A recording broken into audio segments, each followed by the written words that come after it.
আসসালামু আলাইকুম। ৪৫তম বিসিএস ৯০ দিনের প্রিলিমিনারি প্রস্তুতির ডে 38-এ আপনাদেরকে স্বাগত জানাচ্ছি। সুপ্রিয় শিক্ষার্থী বন্ধুরা, আজকে আমাদের তিনটা যে বিষয়গুলো পড়া হবে, অর্থাৎ তিনটি বিষয়ের একটি হচ্ছে বাংলাদেশ, একটি হচ্ছে আন্তর্জাতিক এবং একটি হচ্ছে ভূগোল। তো বাংলাদেশ বিষয়গুলি থেকে আজকে আমরা সবচেয়ে গুরুত্বপূর্ণ যে অধ্যায়টা সেটা পড়তে চলেছি, সেটা হচ্ছে 1971 অর্থাৎ বাংলাদেশের মুক্তিযুদ্ধ। তো বাংলাদেশের মুক্তিযুদ্ধ থেকে নর্মালি আমাদের কিছুই বাদ দেওয়া উচিত না, আমাদের সব কিছুই পড়া উচিত।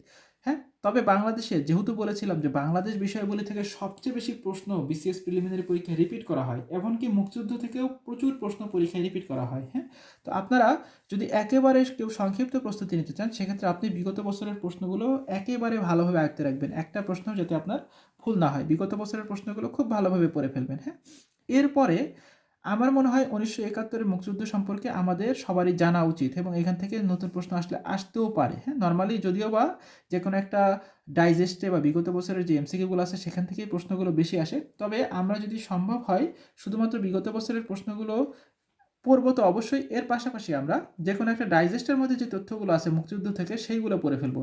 তবে এমসিকিউগুলো পড়ার সময় একটু খেয়াল করতে হবে যে মুক্তিযুদ্ধের মধ্যেও বিশেষ কিছু টপিক আছে যেগুলো থেকে পরীক্ষায় প্রশ্ন বারবার রিপিট হয় বা যেগুলো থেকে পরীক্ষায় প্রশ্ন তুলনামূলক বেশি হয়। হ্যাঁ, মুক্তিযুদ্ধের অন্তর্গত অনেক বিষয় আছে, তবে কিছু কিছু অংশ আছে যেগুলো থেকে পরীক্ষায় প্রশ্ন বেশি হয়। আপনারা বিগত বছরের প্রশ্নগুলো পড়ার সময় ওই অংশগুলো একটু খেয়াল করবেন যে কোন টপিকগুলো মুক্তিযুদ্ধের অন্তর্গত আবার পরীক্ষায় বেশি বেশি আসতেছে। হ্যাঁ, সেইগুলো একটু খেয়াল করবেন, তারপরে ওইগুলোর একটু বিস্তারিত জানার চেষ্টা করতে পারেন। হ্যাঁ, তো মুক্তিযুদ্ধ এইটাকে আমরা যে অংশটা আছে এটা তুলনামূলক একটু বেশি গুরুত্বপূর্ণ এবং বিসিএস প্রিলিমিনারি পরীক্ষায় দেখা যাচ্ছে অনেক সময় মুক্তিযুদ্ধ থেকে 8টা-10টা পর্যন্ত প্রশ্ন হয়ে যেতে পারে। হ্যাঁ, 5টা-7টা প্রশ্ন এখান থেকে প্রশ্ন হওয়ার কথা, কিন্তু পুরো অধ্যায় মিলিয়ে মানে জাতীয় বিষয়গুলি পুরোটা মিলিয়ে 6টা, অনেক সময় দেখা যাচ্ছে মুক্তিযুদ্ধ থেকে 6টা-7টার বেশি প্রশ্ন হয়ে যায়।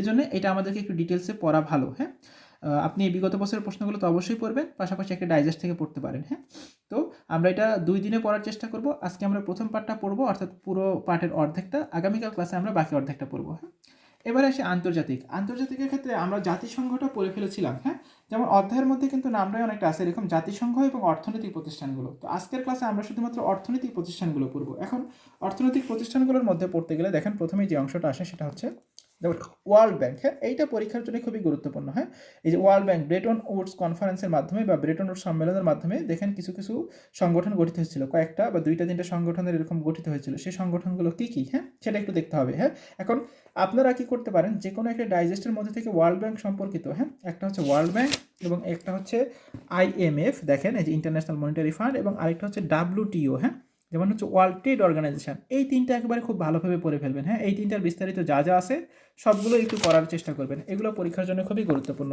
যেমন ওয়ার্ল্ড ব্যাংক পড়তে গেলে আপনি আবার ওয়ার্ল্ড ব্যাংকের বিভিন্ন যে অঙ্গ সংগঠনগুলো আছে, আইবিআরডি, আইএফসি, আইডিএ, আইসিএসআইডি, এমআইজিএ, হ্যাঁ এগুলো কী কী নিয়ে কাজ করে এগুলো একটু পড়ে ফেলতে হবে। মানে ওয়ার্ল্ড ব্যাংক, আইএমএফ এবং ডাব্লিউটিওর যা যা আছে আমরা সবই পড়বো। হ্যাঁ, এখন অন্যান্য আরও কিছু আর্থিক প্রতিষ্ঠান আছে। হ্যাঁ, দেখেন এইগুলো এখন আমাদের কিন্তু প্রতিষ্ঠানগুলো থেকে সব কিছু যে পড়তে হয় এইরকম কিন্তু না। হ্যাঁ, প্রত্যেকটা প্রতিষ্ঠানই যে পরীক্ষার জন্য খুবই গুরুত্বপূর্ণ এরকমও না, আবার প্রতিষ্ঠানের সব অংশ যে পড়তে হয় এরকমও না। আপনারা চাইলে একটা ডাইজেস্টের মধ্যে কিছু কিছু তথ্য আছে সেগুলো একটু দেখতে পারেন। হ্যাঁ, এবং বিশেষ করে বিগত বছরের প্রশ্নগুলো একটু খেয়াল করে দেখবেন যে প্রতিষ্ঠানগুলো থেকে প্রশ্নগুলোর ধরন কীরকম হচ্ছে। হ্যাঁ, প্রতিষ্ঠানগুলো থেকে কী ধরনের প্রশ্ন আসতেছে সেটা একটু খেয়াল করলে আশা করি আপনারা অনেকটা বুঝতে ফেলতে পারবেন যে প্রতিষ্ঠান থেকে আমাদের কী কী পড়তে হবে। হ্যাঁ, আর পরীক্ষার পূর্বে আমি প্রত্যেকটা অংশেরই আলাদাভাবে সংক্ষিপ্ত সাজেশন দেওয়ার চেষ্টা করি, সেখানে আমি এবারের মতো কোন কোন প্রতিষ্ঠানগুলো বেশি গুরুত্বপূর্ণ সেটা একটু দেখানোর চেষ্টা করব। তবে আপনারা যেগুলো একটু বেশি গুরুত্ব দিয়ে পড়বেন, যেমন হচ্ছে এশিয়ান ডেভেলপমেন্ট ব্যাংক। হ্যাঁ, এইটা, তারপরে হচ্ছে এই যে এআইআইবি, বিশেষ করে এখানে নিচের যে অংশটা দেখতে পাচ্ছেন, এনডিবি, নিউ ডেভেলপমেন্ট ব্যাংক। হ্যাঁ, এইগুলা। তারপরে হচ্ছে আরেকটা আছে যেমন হচ্ছে ব্রিক্স। হ্যাঁ, ব্রিক্স এইটা একটু পড়বেন। হ্যাঁ, অর্থনৈতিক প্রতিষ্ঠানের মধ্যে ব্রিক্স, এইগুলো পরীক্ষায় নর্মালি বেশি বেশি আসে। আর পাশাপাশি বিগত বছরের প্রশ্নগুলো সলভ করতে গিয়ে যে অংশগুলো পাবেন সেগুলো পড়ে ফেলবেন। হ্যাঁ, এটা গেল হচ্ছে আমাদের অর্থনৈতিক প্রতিষ্ঠানগুলো। হ্যাঁ, এখান থেকে প্রায় প্রায় দেখা যায় যে 1 মার্কসের মতন প্রশ্ন চলে আসে। হ্যাঁ, তারপরে হচ্ছে এবারে আসি আমরা ভূগোল অংশ। তো আজকে আমরা ভূগোল অংশের 4র্থ অধ্যায়টা দেখব। তো এই 4র্থ অধ্যায়টার সাথে আগেই বলে রাখি, এইটার সাথে আমাদের আন্তর্জাতিক অংশের এবং হচ্ছে বিজ্ঞান অংশের অনেকখানি মিল আছে। আমরা বলেছিলাম ভূগোলের 3য় অধ্যায়ের সাথে আমাদের বাংলাদেশ বিষয়গুলির যেমন মিল আছে, 4র্থ অধ্যায়ের সাথে আন্তর্জাতিক বা বিজ্ঞান অংশের মিল আছে। দেখেন 4র্থ অধ্যায়টার নাম হচ্ছে, এটা হচ্ছে বাংলাদেশ ও বৈশ্বিক পরিবেশ পরিবর্তন। আমরা কিন্তু 4র্থ অধ্যায় অর্থাৎ আন্তর্জাতিকের একটা অধ্যায় পড়েছিলাম, আন্তর্জাতিক পরিবেশগত ইস্যু, সেটার সাথে অনেক মিল আছে। আপনি প্রথমেই বিসিএসে আসা প্রশ্নগুলো, প্রিলিতে আসা প্রশ্নগুলো ব্যাখ্যা সহকারে পড়ে ফেলবেন। এরপর পড়তে গেলে দেখেন আবহাওয়া এবং জলবায়ুর উপাদান। হ্যাঁ, এখানে দেখতে পাচ্ছেন একটা হচ্ছে আবহাওয়া জলবায়ুর উপাদান, আরেক পাশে দেখতে পাচ্ছেন জলবায়ুর নিয়ামক। এইটা খুব ভালোভাবে পড়বেন, কোনগুলো উপাদান কোনগুলো নিয়ামক। এবং কি একটা আছে দেখবেন বায়ু প্রবাহ, এটা একই সাথে উপাদান এবং নিয়ামকও। হ্যাঁ, এইটা খুব ভালোভাবে পড়বেন। অনেক সময় পরীক্ষায় প্রশ্ন আসে কোনটা উপাদান কিংবা উপাদান নয়, কোনটা নিয়ামক বা কোনটা নিয়ামক নয়। হ্যাঁ, এরপরে দেখবেন এখানে দেখেন এই উপাদান বা নিয়ামকগুলো সম্পর্কে কিছু কিছু তথ্য দেওয়া আছে একটা বইয়ের মধ্যে, সেগুলো একটু জাস্ট রিডিং পড়ার চেষ্টা করবেন। বিশেষ করে এখানে বায়ু প্রবাহটা ভালোভাবে পড়বেন, বায়ু প্রবাহের আবার বিভিন্ন ভাগ আছে। হ্যাঁ, এগুলো পড়তে হবে। আর অন্যান্য এখানে যে অংশগুলো আছে দেখেন, এই যে বায়ুর আর্দ্রতা থেকে শুরু করে অন্যান্য অনেক অংশ লেখা আছে, এগুলো কিন্তু আমরা বিজ্ঞানে অলরেডি পড়ে আসছি। তারপরে এখানে বৃষ্টিপাতের ভাগ আছে, এইটা আবার একটু পড়তে হবে, বৃষ্টিপাত কয় ধরনের সেটা একটু পড়ে ফেলবেন। তারপরে দেখেন এই পাশে আসে জলবায়ুর নিয়ামক, অর্থাৎ জলবায়ুগত এই যে অক্ষাংশ, দ্রাঘিমাংশ, উচ্চতা যে অংশগুলো আছে, হ্যাঁ দ্রাঘিমাংশ না, অক্ষাংশ, উচ্চতা, সমুদ্র থেকে দূরত্ব, বায়ু প্রবাহ, মানে কোনটার কারণে সেটা হচ্ছে জলবায়ুকে কীভাবে প্রভাবিত করে, হ্যাঁ কমে না বা বাড়ে, এরকম একটা অংশ লেখা আছে। কোনটার কারণে কীভাবে প্রভাবিত হয় সেটা একটু দেখার চেষ্টা করবে। তারপরে হচ্ছে বাংলাদেশের জলবায়ু, হ্যাঁ বাংলাদেশের জলবায়ুর বৈশিষ্ট্যগুলো কী কী বা কিছু কিছু তথ্য দেওয়া আছে, বিগত বছরের প্রশ্ন যেগুলো আসছে বিশেষ করে এটা খেয়াল করবেন।